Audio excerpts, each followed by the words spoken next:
अस्सलाम वालेकुम प्यारे रीडर्स, कैसे हैं आप सब। उम्मीद करती हूँ कि आप सब खैरियत से होंगे। तो आप सबके सामने पेश की जा रही है वस्ले यार की अगली किस्त नंबर 65।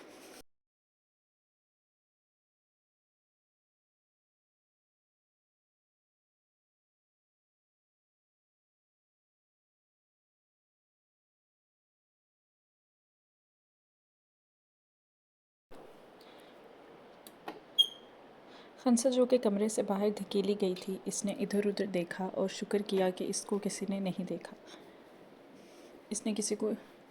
किसी ने इसको यहाँ पर नहीं देखा और वापस अपने कमरे में चले गई।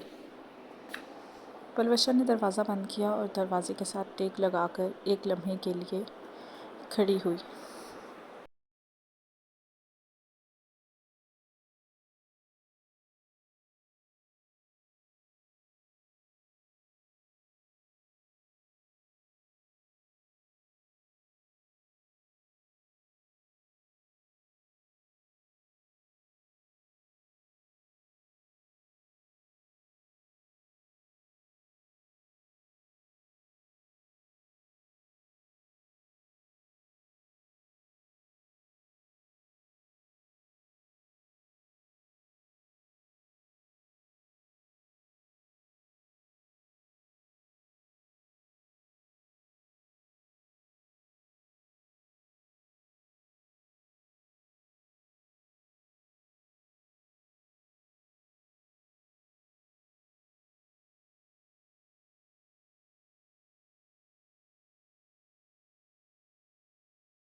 के दिल में एक डर बैठ गया कि कहीं पलवशा ने कुछ गलत तो नहीं समझ लिया, कहीं मुझसे नाराज़ तो नहीं हो गई। मीर भी नीचे नाश्ते के लिए पहुंच गया।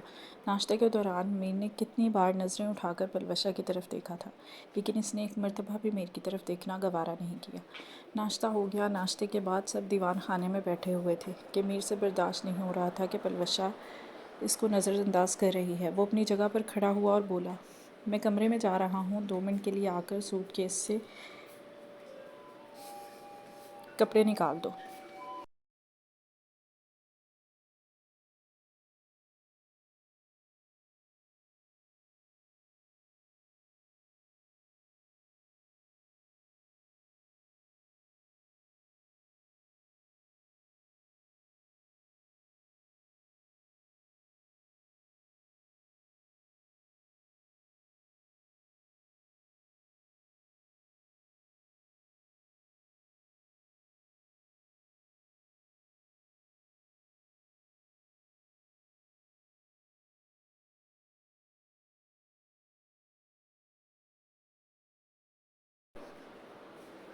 वो पीछे एक लम्हे के लिए मुड़ी और मीर को दरवाजे के साथ खड़ा देख के आगे बढ़ गई। इसने सूटकेस को खोला और ज़मीन पर बैठकर इसमें से कपड़े निकालने लगी। मीर ने जाकर इसके कंधे को थामा और इसको खड़ा किया और इसकी गर्दन में मुंह छुपाते हुए बोला, मेरा कोई कसूर नहीं था, मैंने वजाहत नहीं मांगी।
इसके पीछे से मीर का कहकहा हवा में गूंजा।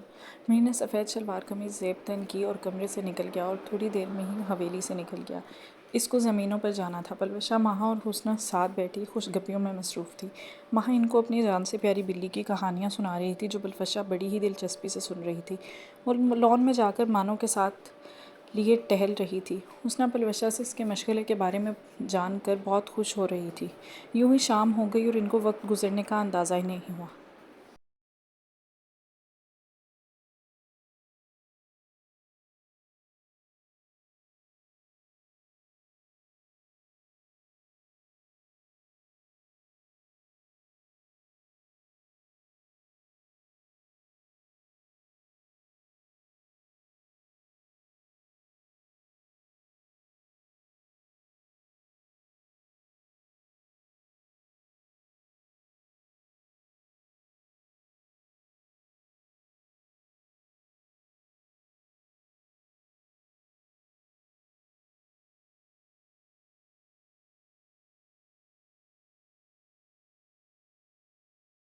आप सबके इंतज़ार और प्यार का बहुत बहुत शुक्रिया। अगली किस्त का इंतज़ार करें जो कि बहुत जल्द आप तक पहुंचाई जाएगी।